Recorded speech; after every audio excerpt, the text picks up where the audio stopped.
Oo nga mga kaibigan kapuso, andito po tayo sa rooftop nila Joseph kung saan nagaganap ang hindi amoy, hindi mo maamoy na sobrang baho.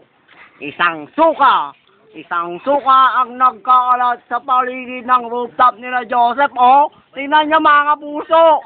Oh, kadiri, di ba? Oh, kitang-kita ng aming hiling camera ang isang tulalang mama. Isang tulalang mama. Oh! Ay, suka, kaduli! Yak, kaduli, ganyan ba talaga ang paggawa ng soya? Napakadugyo, magawa ng soya, oh.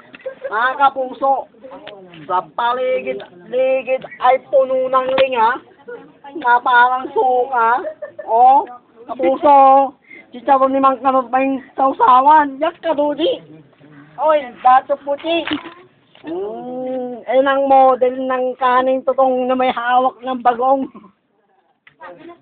O, mga kapuso, magbabalik tayo. Pasok.